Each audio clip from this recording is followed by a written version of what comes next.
Hi, Edurne. Let's take a look at your new essay. This is the one about democracy being under threat. Let's see what you wrote. It is agreed that the actual political and economic circumstances around the world are getting more complex. There is an argument that democracy is under major threat. It is unarguable that capital markets have taken over the control of the government. Therefore, the voters are not represented by their politicians, putting democracy at considerable risk. Okay. There are a couple of things happening here. The grammar needs to be improved a little bit. There were some inaccuracies. You missed some punctuation, some linkers. And I also kind of felt that these two sentences were kind of disjointed. Like it was two separate sentences, but there was nothing really kind of linking them together. So it felt rather strange for me.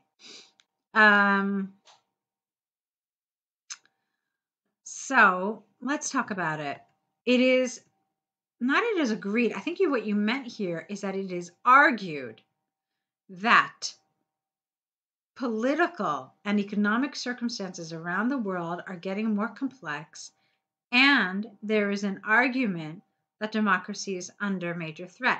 This I didn't really like because it's too similar to what here. Democracy is under its biggest threat. You wrote democracy is under major threat.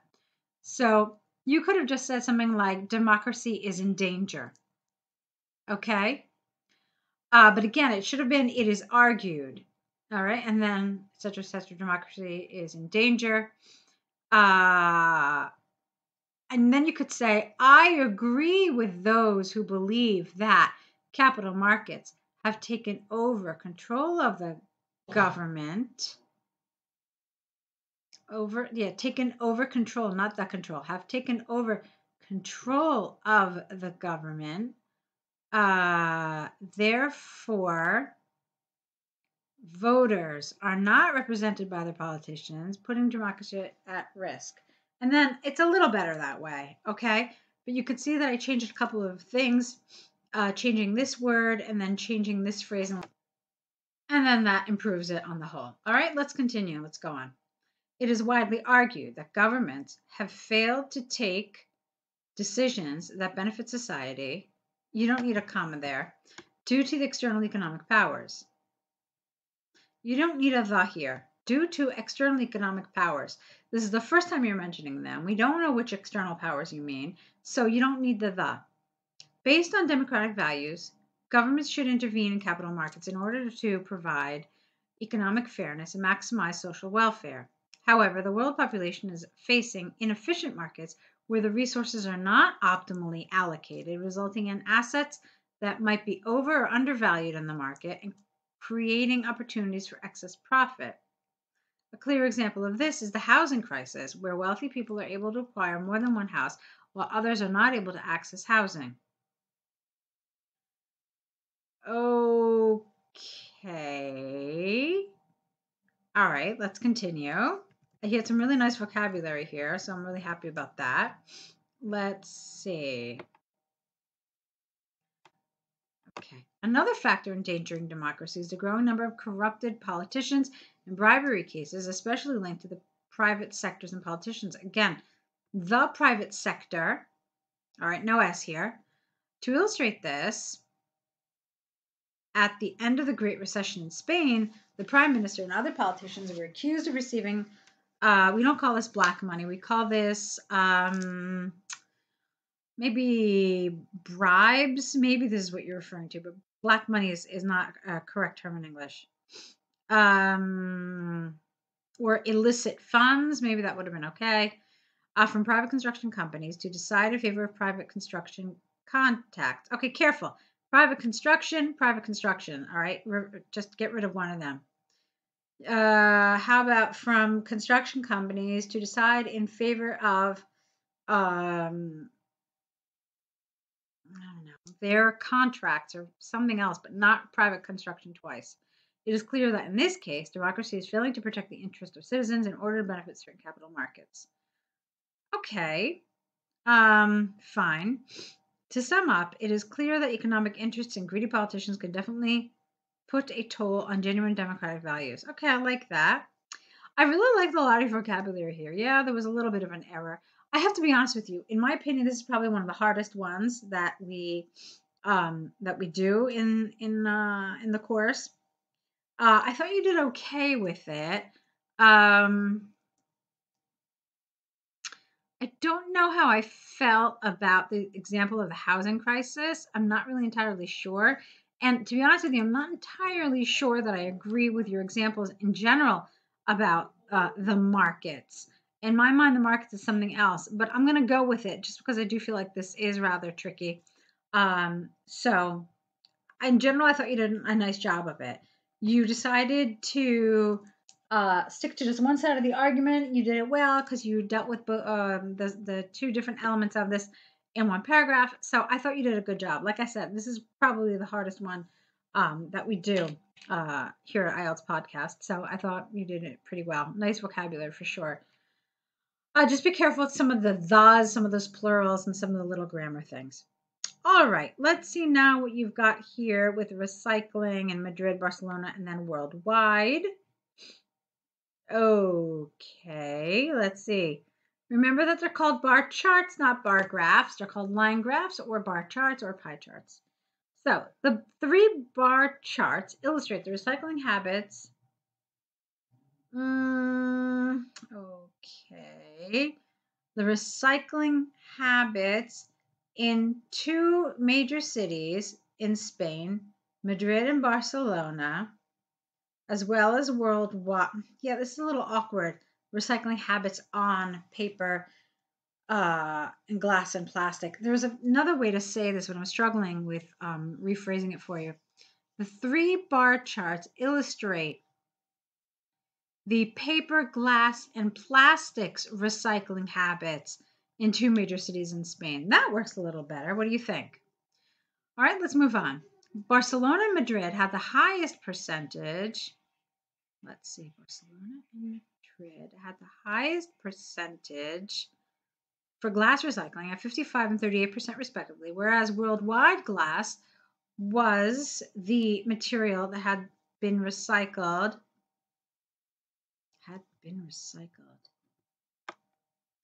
Yeah, there's no reason for you to use that tense here. We don't know when this is occurring. It could be occurring today. So using the past perfect really doesn't make any sense here. Instead, let's see. Barcelona and Madrid had the highest percentage for glass recycling at 55 and 38% respectively, whereas worldwide glass was the material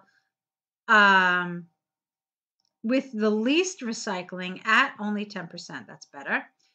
All right. Now, why did you decide to talk about glass? All right, it is the highest figure in the chart. Okay, fine.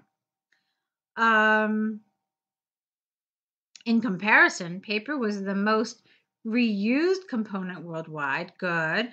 We're half the population. All right, well, a little over half. Where a little over half of the population was, not had been, again, there's no reason to use this tense, was able to repurpose it. However, Madrid had the lowest recycling percentage for paper at only 22%. Okay, I think you could have also mentioned Barcelona. You could have just included both of them, saying that they were both around 23%. So Madrid and Barcelona had the lowest recycling percentage for paper at around 23%. That would have been better. Not the lowest, but lower, or less than half even. You could have been more specific. Despite plastic being the most reused material worldwide, plastic being the most, okay. Despite plastic being the most reused material worldwide, I don't understand why you said that. I mean, plastics is 34%. It's not the most reused. You've got paper at 54%. So that doesn't feel particularly appropriate to me. I don't know really why you said that. Despite plastic being the most reused material worldwide, Barcelona had a very low percentage at only 21%, and Madrid had the highest at almost double Barcelona. Okay, that's all right. Just get rid of this of.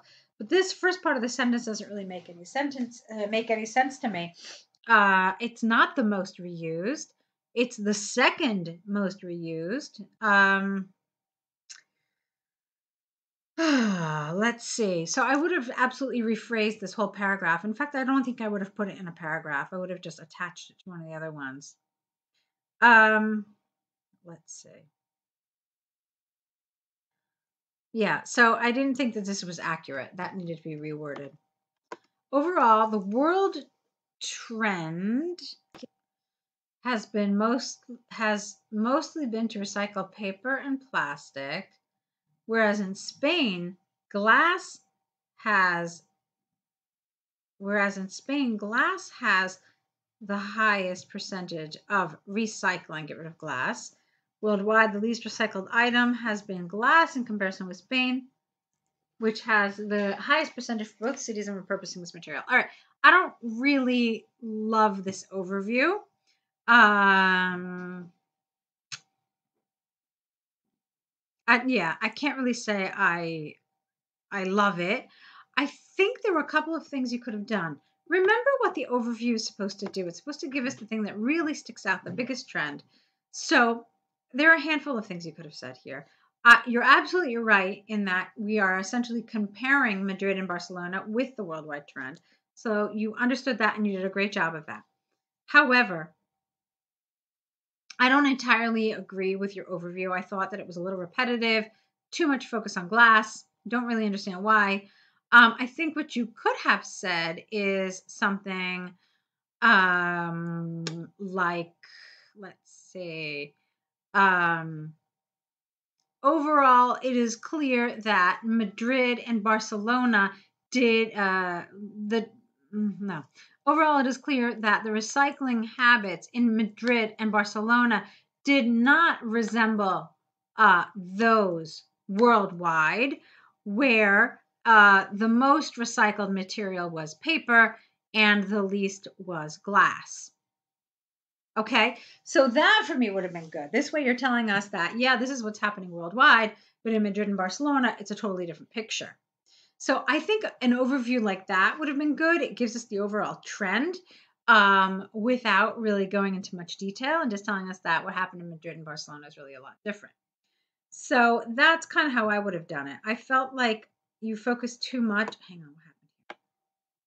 You focused too much on glass here.